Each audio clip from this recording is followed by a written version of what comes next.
I think the biggest problem in the industry right now is that DJs think that they're being hired as artists, but venues are actually hiring them as hospitality operators. And before people get emotional in the comments, hear me out. I've been on both sides. I've promoted in Nightlife since 2017 full time. 5 nights a week, once a month brunch parties. That week would be 6 parties in 1 week. I've done that years before even becoming a DJ. I've been on both sides. Like, I've helped build the rooms. I understand crowd psychology. I understand venue economics. I understand what owners actually care about. And now that I DJ myself, I see where the tension comes from. A lot of DJs are focused on self-expression. Meanwhile, venues are focused on the retention, the bar sales, consistency, the atmosphere, and just keeping people in the building. These are two separate mindsets, and honestly, this is why a lot of talented DJs never last long term. The fantasy of DJ culture. The main point, social media created a distorted perception of what DJing actually is. I think social media has really changed DJ culture. Everybody sees the festival clips. Everybody sees the viral transitions. Everybody sees packed crowds and screaming moments. So newer DJs think the job is go hard, play bangers, and look fucking cool. Also, get all the reactions, but most nightlife environments are actually just not festivals. Clubs and festivals are completely different. A lounge, for example, isn't a festival. Social wellness space isn't a festival, but most venues are trying to create an experience. Experience design is very different from performance. Most DJs are selfless and make it about themselves. I can think of so many examples of this. Here's one example. There was this one DJ who just started and never had a gig in her life, approached me and asked to play a part of the set that I was covering for another DJ. And what happened was this person really wanted to play just a small set, like we'll say maybe like half an hour maybe, but she was so set on these 8 songs. And I'm like, okay, it really isn't about me curating this whole experience around the 8 songs that she has. Mind you, her being new, I can understand why you'll have like a little set list, which is okay. However, I offered this person to play for like an opening set where no one was around, and then like I'll take over for an hour, and then she can hop on, and this person can hop on and play her 8 songs, and I'll take over the rest of the songs. So originally she agreed to it. But then she flipped it around and said, she didn't want to do it. Originally, it was just supposed to be like a 30-minute set. I'm like, as a friend, I would rather have this person go through having an opening set, reading the crowd, playing chill songs leading up to like before I get on. But instead, the person didn't decide to do that. So to me, it kind of made it seem that she wanted to have the peak times where she plays 8 songs, everybody gets drunk, and everybody has a good time. And it's very, very curated. But in reality, that's not how DJing is. Like, you need to really engage with the crowd, really read the room. And it's not about you.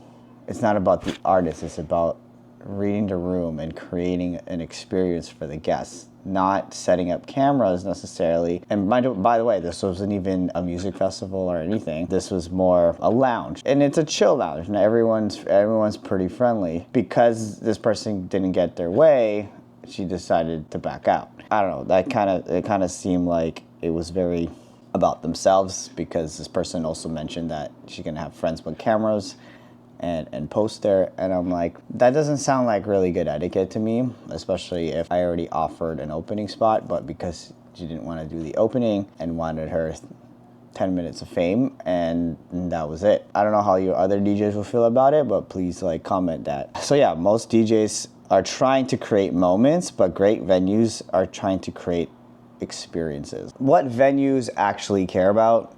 Here's the hard truth. Most venue owners are not sitting there analyzing your transitions. They're asking, are people staying? Are people buying drinks? Is the energy flowing properly? Our guests are very comfortable. Is the room too aggressive? Is it too dead? Is it too chaotic? Because nightlife is emotional management. It's not just music. DJ controls emotional pacing in the room, and that's why technically insane DJs never become residents. And simpler DJs get booked every single week. Because consistency beats ego in hospitality. Venues don't build around most talented DJ. They build around the most dependable atmosphere. Another uncomfortable truth, a lot of DJs are not playing for the crowd anymore. They're playing for other DJs. Or worse, they're playing for Instagram clips. Every transition has to be dramatic. Every drop has to look viral. Everything has to be peak energy at all times. If your only way to create energy is to play harder and louder, you're not actually controlling the room. You're forcing it, and it's just noise. The best DJs understand this. They understand the timing, they understand when to pull back, they understand when to go groovy instead of aggressive. This is what separates of just playing tracks. Timing is everything. Anybody can play bangers, but not everyone can create an atmosphere.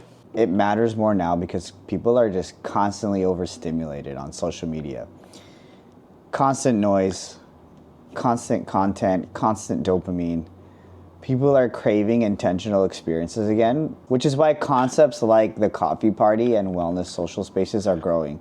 People still want energy, but they don't want the chaos. This is where positioning becomes unique. And that's actually why I connect with spaces that blend music, wellness, social connection, and atmosphere altogether. The future of nightlife isn't just louder, it's more intentional. So the DJs that last long term, they're gonna have to understand they don't just think like an artist, even though they are. They have to understand what it means to be a host. They have to understand how to curate. They have to understand the psychology of nightlife. They have to understand hospitality, professionalism, and understanding how the venues do their job. And they have to understand their role in the ecosystem. And honestly, once you understand that, your entire approach to DJ changes. So having conversations with the venue owner or people that work there, talk to them, have a sense of like what the venue is actually about, see if it aligns with you, and see if you can kind of collaborate your artistic side to what they're trying to go for. Every artist is going to be different, every DJ is going to be different, of course, but there always has to be a consistency with the venue. And I think consistency beats emotional spikes all the time. To close it off, this conversation isn't about killing the artistry, it's about understanding context. There's a time to go on full expression mode, festivals, headlining moments, creative sets. But if you're working inside like a nightlife culture consistently, you need to understand people, you need to understand rooms, you need to understand energy. Because DJs who survive long term are usually the ones who understand both hospitality and the artistry behind it. The final line is, that is the difference between a DJ that goes viral versus a DJ that makes this as a career. Hope you like the content. Follow me for more. Definitely going to have a lot of chats with a bunch of people. Send all the hate comments. I mean, just kidding. I'd like to get some feedback because I am growing in the industry as well as a DJ, but I was also a promoter. Now also hiring talent. So all this is an open conversation, and I would love to have a chat.